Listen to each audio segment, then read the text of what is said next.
سائم صاحب آپ کی طرف آنا چاہیں گے.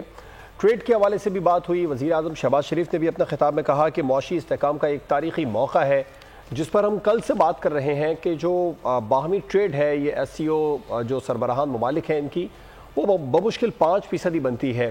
یہ بڑھتی دیکھ رہے ہیں آپ اس کانفرنس کے بعد؟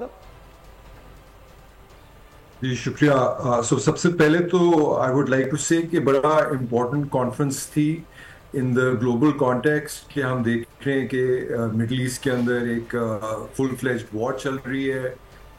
سیکنڈلی ہم دیکھ رہے ہیں کہ US پریزیڈینشیل الیکشنز ہونے والے ہیں.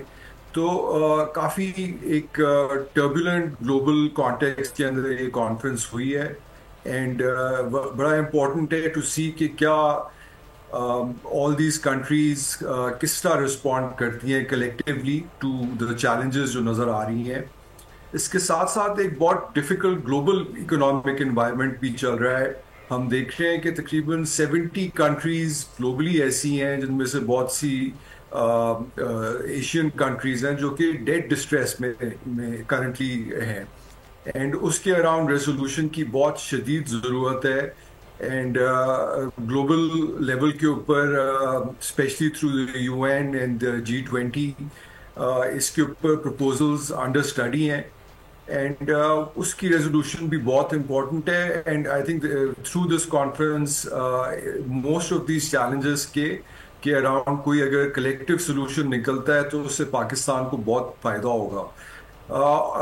جس طرح آپ مینشن کر رہے ہیں کہ ٹریڈ فلوز بہت ہی کم ہیں اینڈ پاکستان کو سب سے میکسیمم گین جو آ سکتا ہے as through higher trade and investment flows specially from other countries.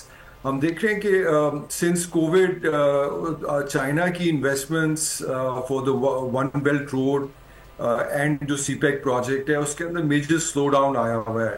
تو وی ہوپ کہ through this conference there will be renewed interest especially from the Chinese side for new investments vis a vis the one belt. China سے تو سائم صاحب China سے تو trade Pakistan کی پھر بھی $22 ارب بن جاتی ہے مجموعی طور پر، لیکن جو دیگر ممالک ہیں ان سے $2.6 ارب سے آگے نہیں ہے. جی تو یہ بڑا پازیٹیو سائن ہے کہ انڈین فارن منسٹر نے وزٹ کیا ہے پاکستان کو. کسی قسم کی بھی normalisation of relations with India ہمیں پتہ ہے دیر آر ملٹیپل اسٹڈیز جو کہ اسٹیٹ بینک نے بھی کی ہیں، ورلڈ بینک کی بھی اسٹڈیز ہیں دیٹ شو کہ پاکستان اکانومی کو سب سے زیادہ بوسٹ مل سکتا ہے by normalising trade with India and the central Asian countries and also with Iran. تو اگر اس کانفرنس کے through we move towards that normalisation تو میڈیم ٹو لانگ ٹرم میں اس کا بہت فائدہ ہوگا ہماری اکانومی کو.